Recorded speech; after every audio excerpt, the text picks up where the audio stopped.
Weber would let the cardiac wing take a backseat to a desk full of papers and a few heart operations that I'm sure aren't very important. Casey, why do you insist on putting anyone down without examining any facts before you open your mouth? What are the facts, Monica? That every doctor who worked in isolation went through hell. And just because the quarantine is lifted and the hospital's open again doesn't mean the tension is lifted, nor the incredible exhaustion. Come on, Monica.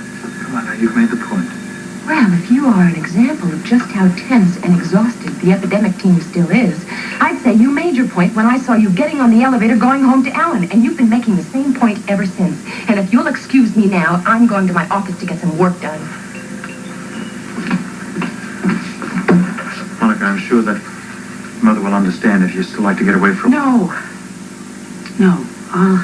Look, I will be fine once I get back into the routine and I'm busy. You want to ride up with me? No, I have to check on something first. Okay. You call me if you need me, all right? Yeah.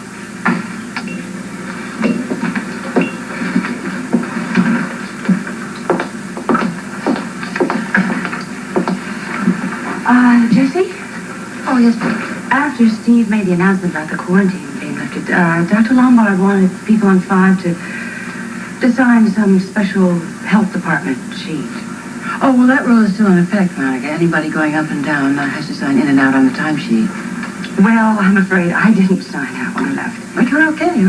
Gail covered it for you. She came down and I signed you both out. Oh, could I see those records? I'd like to take a look at them.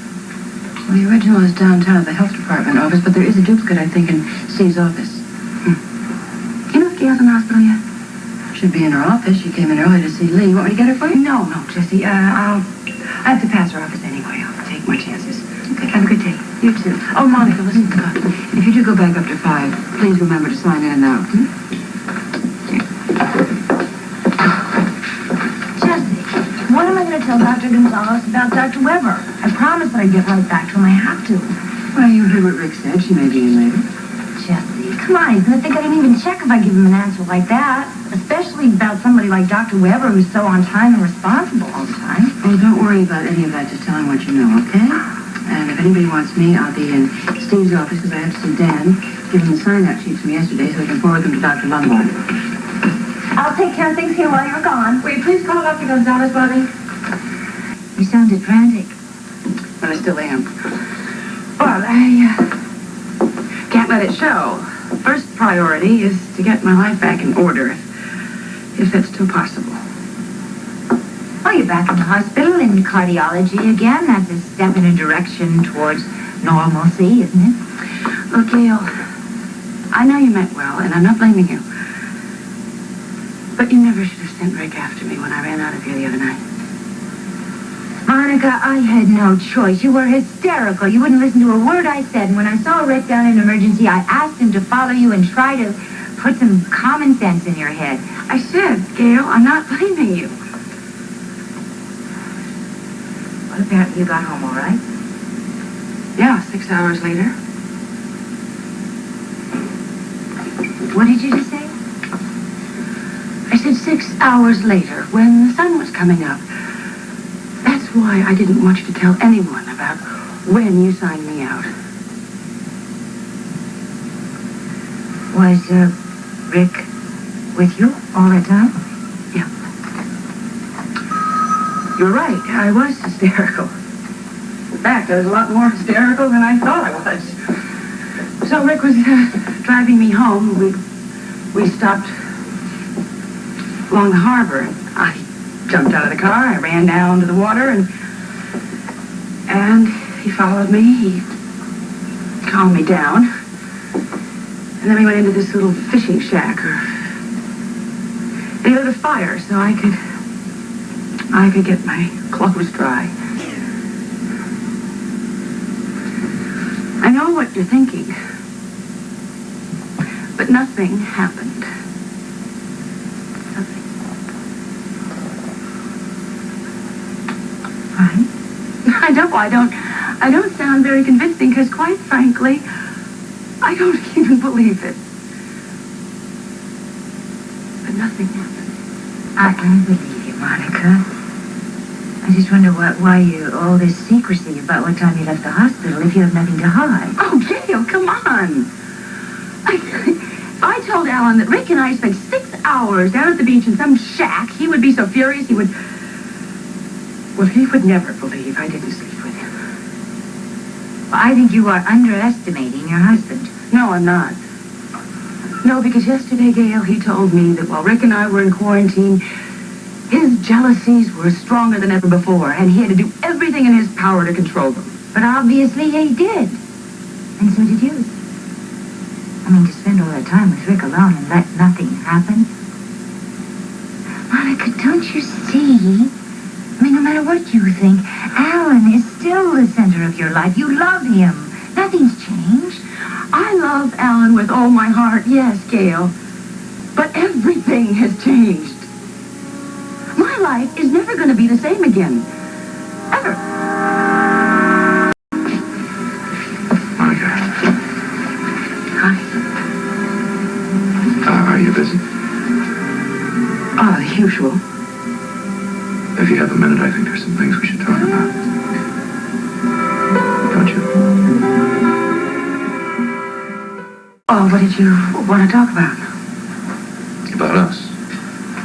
The awkwardness between us, like when we met in the lobby this morning. But I think we should talk about it because it's not going to just disappear. All right.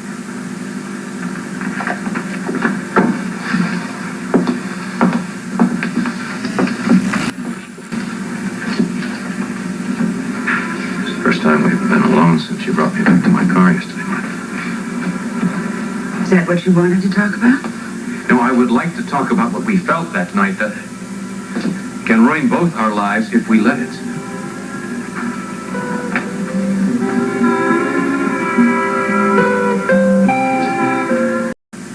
And to top it all off, he wanted to make love with her very, very much.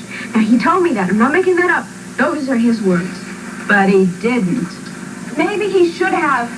Maybe it would have been better if he had. Maybe that way he could have found out that she was out of his system once and for all. This way, wanting her and not having her is only going to cause him to want her all the more. Honey, don't you think you are blowing this whole thing way up out of proportion? No, I don't. I know that recently, even, I had a bad habit of overreacting to things. I'm not this time. I am not. They're going to be working together very closely every day, and if that attraction is still there, it's just going to get stronger, and I will not be used as a substitute for his desire for another woman. I just won't. Lesley, it is not going to happen. What makes you so sure? Because I figured it out. Look, this is the way I look at it. Rick and Monica were very exhausted the night that the quarantine was lifted, right? We don't know what happened up in isolation. They weren't getting any sleep. Their nerves were tight like a drum. And then all of a sudden, the pressure was lifted. And they went crazy. I mean, it was just a thing of the moment. Honey, you know what I mean. I hear what you're saying. I think maybe that's a question only Rick can answer, if it really was a thing of the moment, as you say, or if he really does still feel the same way about her. And he's going to have to answer that question, Colleen, before we can start to look for solutions or for a life together. Thank you. Monica, there's nothing to thank me. Yes, there is. I don't know what I would have done if you hadn't gone after me when I left the hospital or stayed with me until I got control of myself. We both learned from that experience. Yeah. But what is important is how we deal with it from here on in, and we cannot let it interfere with our working relationship at this hospital. You know what my first impulse was? What? Get Alan to move away from Port Charles. So I wouldn't have to face you. So I wouldn't have to acknowledge the feelings that we realized are still there. Running away doesn't make much sense either. Did to me. However, I couldn't very well even ask Alan without him wanting to know my reasons for it, so... Of course, I couldn't tell them. Couldn't tell him what they are. Monica, the only answer is to face up to it. We have a rather strong physical attraction for each other. But we have to go on with our lives in spite of that. And we have to accept the fact that it's there and control it. Easier said than done. I didn't say it would be easy, but we have to do something about it, or it could destroy the things that mean the most to us. I will never let anything at all, destroy my marriage to Alan. I love Lesley. I want that marriage more than anything else. My wanting you doesn't change that. Rick, I feel so dishonest. Yes, I love Alan. I can't tell him that I spent the night with you, that I wanted you to make love to me, and I still do. Well, I know how honest you are. It's got to be a lot worse for you facing Lesley. I don't have that problem, Monica. Lesley already knows the whole story. What? She was waiting up for me when I came home the other morning, and I told her that I'd spent the night with you. And that I wanted to make love to you very much.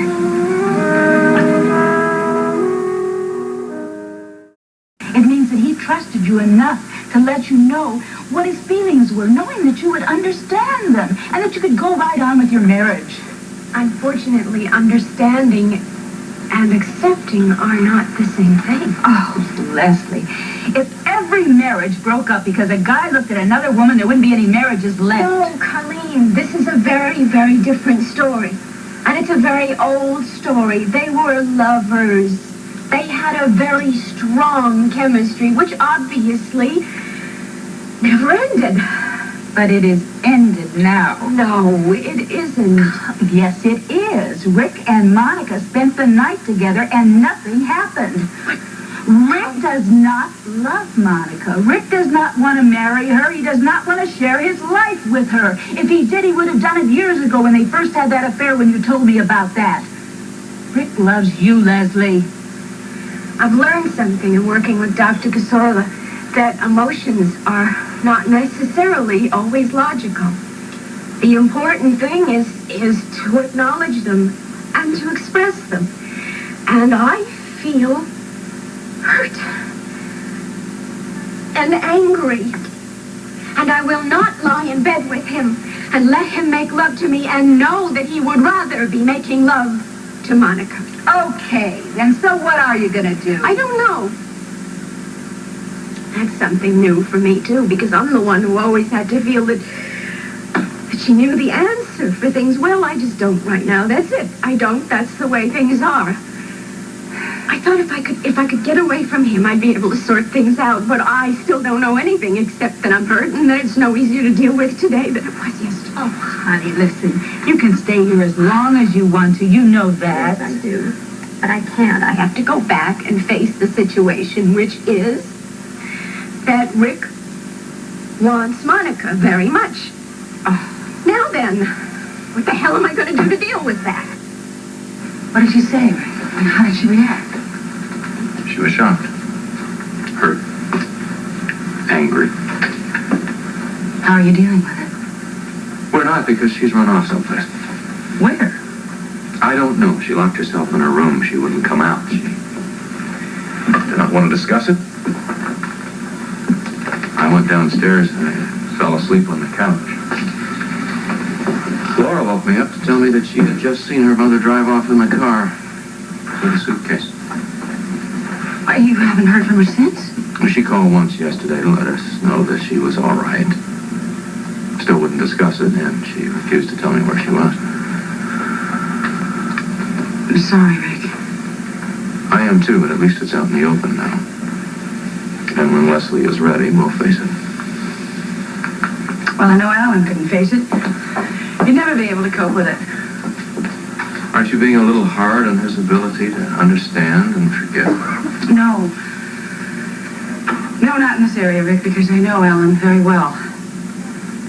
And he has fought with this jealousy of his over what you and I once were to each other.